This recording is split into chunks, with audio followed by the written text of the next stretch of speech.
Alors, bonjour à tous et merci de nous préférer pour vous informer des actualités du foot. Nous avons fait une proposition de composition de l'équipe nationale du Sénégal et pour la prochaine rencontre, pour la prochaine sortie face à cette équipe béninoise. Alors, c'est que nous avons choisi aujourd'hui à la place des Jackson qui va se mettre sur le banc là-bas parce que là, on n'a pas besoin franchement 50 000 occasions pour en mettre une. Donc, à sa place, on va mettre Habib Diallo. Habib Diallo, de l'autre côté, à la place d'Ismaïla Sarr, il faut qu'on se dise la vérité. Ismaïla Sarr en a apporté. Il commence à améliorer. Il devient de plus en plus réaliste. Mais depuis l'entame de cette CAN, Ismaïla Sarr, on n'a pas encore récupéré le véritable Ismaïla Sarr qu'on veut en équipe nationale. Donc, lui, il va se mettre sur le banc. À sa place, Ibrahim Baye. Ibrahim Baye qui va démarrer ce match-là contre le Bénin. Contre le Bénin, Sadio Mané qui va occuper sa place. Et dans le milieu de terrain, on va replacer maintenant Elimon Ndiaye. Elimon Ndiaye qui va jouer 10 comme deuxième attaquant. Juste derrière Habib Diallo. Voilà. Il dit Idrissa Gana Gueye et pas Matassar qui vont démarrer le match. Et je vais vous expliquer pourquoi. Et le reste, on ne va absolument rien changer le reste. On va rien changer. Jacobs qui va occuper sa place et Krépin Diatta qui va occuper également sa place. Kalidou Koulibaly et Niakhaté, Mendy dans les camps.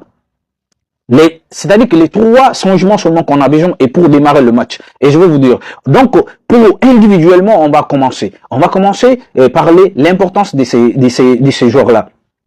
Et pourquoi Ismaïla Sarr qui va se foutre sur le banc? Et parce que depuis que la CAN a commencé, Ismaïla Sarr a du mal vraiment à rentrer dans sa compétition, mets-le sur le banc afin qu'il puisse réaliser et qu'est-ce qu'on attend de lui?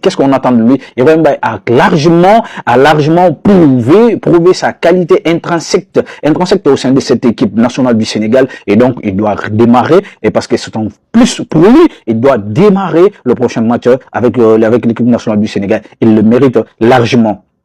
Donc l'autre côté, c'est un joueur qu'on n'en parle pas, c'est le véritable Pedri à Barça. Barça, chaque fois quand Barça est en forme, Barça est explosif, Barça est qui? Et franchement, personne ne parle Pedri. On parle Lamine Yamal, on parle Rafinha, on parle Robert Lewandowski, on parle Fermin Lopez, on parle tous les joueurs du monde. On parle peu de Pedri. On parle peu de Pedri, franchement, et c'est le cas de Idi Gueye. Prenons l'exemple. Le premier match du Sénégal, Sadio Mané a été complètement transparent, il a été inexistant dans le jeu du Sénégal, il a été inexistant. Et premier match, deuxième match, Ismaïla Sarr également la même chose. Jackson, deuxième match du Sénégal contre la RD, il a été transparent. Idi, prenons exemple sur Idi. Idi, premier match, il a été exceptionnel, existant, le véritable ministre de l'Intérieur du Sénégal. Et là, franchement, celui qui a été le joueur le plus important. Deuxième match, la RD, encore, il a été stratosphérique, incroyable, irréprochable, les gars.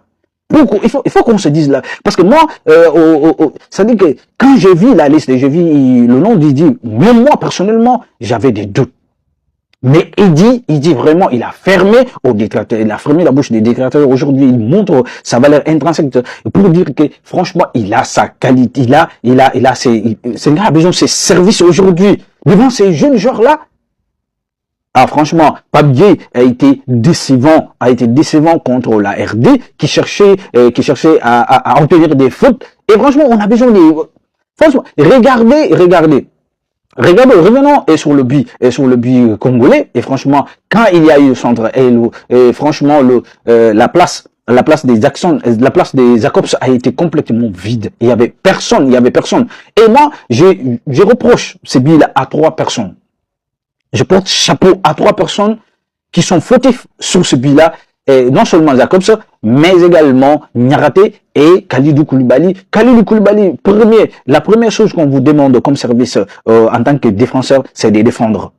C'est de défendre. Tout ce que vous faites, c'est un plus qui peut apporter à votre équipe l'explosion de votre équipe. Mais la première des choses qu'on vous demande, c'est d'aller défendre bien. Et quand le joueur déborde, il va aller, il se prépare pour tirer. La première des choses en défenseur central et la formation que tu as reçue, tu devrais savoir que, qu'est-ce qu'il doit faire? Il y a des choses qu'il doit, soit tu sors pour aller contrer la balle, soit tu attends à ce qu'il tire. Quand il tire, tu es un très bon gardien, il va forcément repousser la balle. S'il repousse la balle, pour que tu sois premier sur la balle,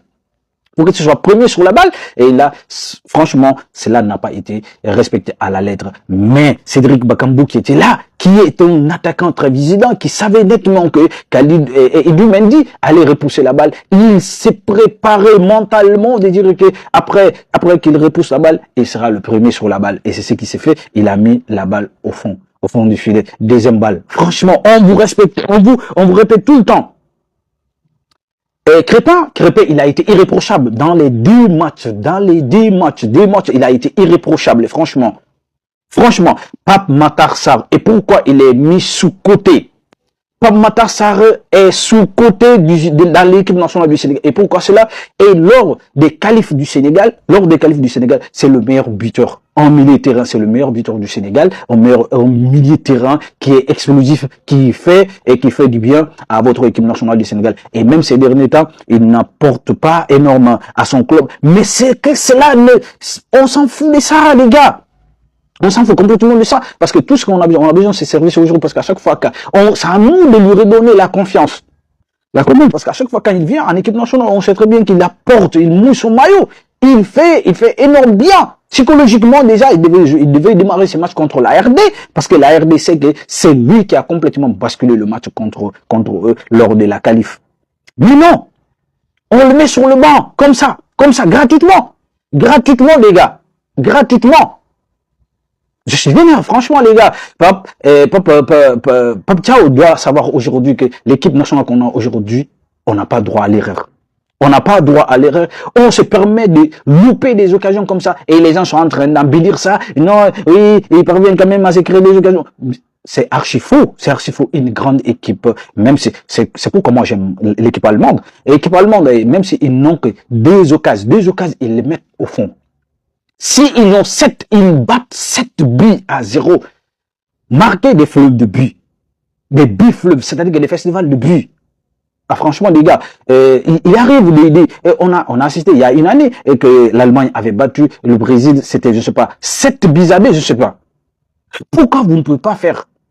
Vous permettez de louper des balles comme ça. Et si, c'est ce qui est arrivé contre la RD, et on va parler encore un tout jeune. Chertigan Sabali, qui n'est pas dans un grand club, qui ne joue pas dans le plus grand championnat du monde, mais les gars, à chaque fois quand il fait son apparition en équipe nationale, les gars, il apporte énormément de choses, les gars. À chaque fois, 90% de son apparition et qui n'a jamais joué 90 minutes et qui n'a jamais joué 60 minutes avec l'équipe nationale du Sénégal, les gars. Qui n'a jamais joué 70 minutes avec l'équipe nationale du Sénégal. Mais à chaque fois qu'il fait son apparition, il apporte en plus dans l'offensivité dans le jeu de l'équipe nationale. Et celui qu'on se permet de le mettre sur le banc, ça veut dire que moins d'une minute, on le fait entrer dans le match. Quel complexe qu'on a aujourd'hui. Pape Thiaw aussi, il sait très bien qu'il n'a pas les compétences, franchement, il n'a qu'à nous rendre l'équipe nationale du Sénégal. Parce qu'il n'y a pas d'excuse. Aujourd'hui, avec tout l'effectif pléthorique qu'on a aujourd'hui, on se permet vraiment de faire des matchs nuls. Comme ça, on bat Botswana 3-0 comme ça, on se flatte, on se vante, je sais pas quoi. Je sais pas quoi dire, les gars. Je sais pas quoi dire.